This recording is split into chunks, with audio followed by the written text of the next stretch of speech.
Comment assurer des prix justes aux agriculteurs?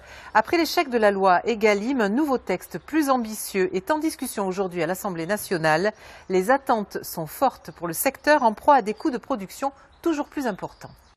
Herbe, maïs et soja, c'est le cocktail idéal pour ces vaches laitières. Si les deux premiers sont produits sur l'exploitation, chaque année, Robin Espinasse achète environ 80 tonnes de tourteaux de soja à des prix toujours plus hauts.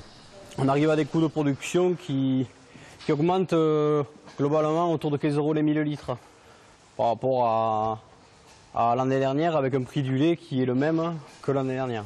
330 € les 1000 litres de lait et au final un manque à gagner important pour l'agriculteur. Votée en 2018, la loi Egalim avait pourtant pour ambition d'améliorer le prix payé. 3 ans après, la situation n'a que très peu changé. Il y a encore 2 tiers, voire 3 quarts des volumes de lait transformés qui ne sont pas vendus et valorisés à travers la loi Egalim.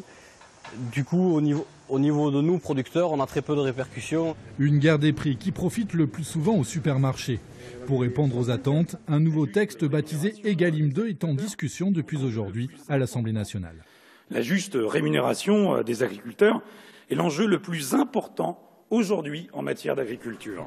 Plus contraignante, la nouvelle loi devrait notamment ajouter davantage de transparence. Dans la loi va être inscrit le fait que les différentes parties prenantes des filières vont devoir donner les marges qu'ils prennent et à quel prix ils achètent les matières premières aux agriculteurs, que ces matières premières soient un petit peu sacralisées, qu'on arrête de négocier toujours la marge finale du produit sur cette partie-là. L'enjeu est de taille.